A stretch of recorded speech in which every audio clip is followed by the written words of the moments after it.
There's been some research on this actually, and out of all business sizes, the small business community were the ones that were least likely to move to the cloud, and the biggest reason they cited was the just lack of awareness or understanding of what and how and why they would use that. It's not so much fear as a lack of awareness in many businesses of the speed at which consumer behaviour is changing, business models are evolving. Everything's doubling every 18 months, and that trend is hitting your customers' behaviour.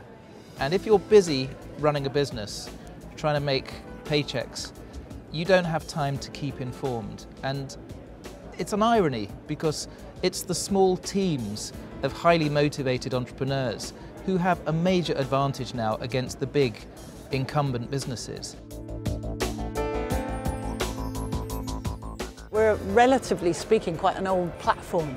So for us, changing anything is quite painful, because what we were built on initially, and the language we used, feels like it's a big step to change. But I can tell you, every single adoption of new technology we've made has been worth it in the long run. So even if you have a transition change of 2 or 3 months, it's worth it by far for the efficiencies changed. Twice as many men start small businesses as women, and my contention is, from my just generally picking up stuff from the women of Mumsnet and Groundsnet as to what puts them off, is that they have less confidence in their ability, but equally that they have fewer pipe dreams that really haven't been well researched.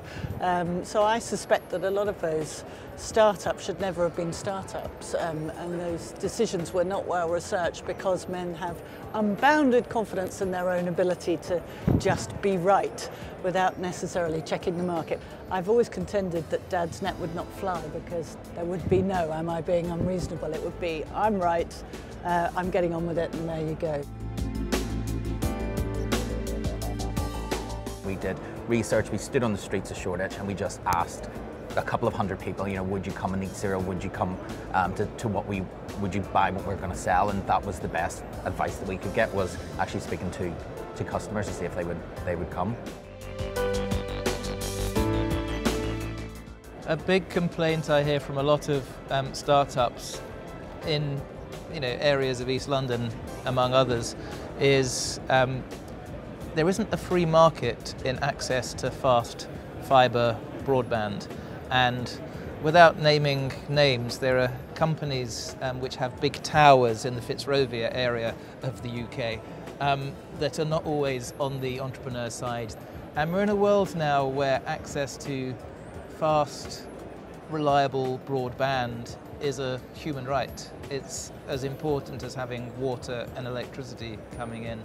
And I think the one thing that government should be doing is creating a plural, free market where it's easy for the customer, the business customer, to change, just as they have done with bank accounts, making them easier to change. Every business is, whether it understands it or not, becoming a digital business, otherwise you won't survive. And that means bricks and mortar stores have to think our market is that global market, both in terms of reaching the people who love us to delivering services. And that means we're just at the beginning of this transition.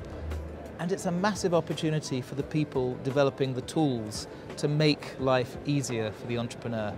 We're in a world where everything is going to be online, every item is going to have a sensor, there's going to be ubiquitous connectivity. And if you're an entrepreneur, you see a big opportunity.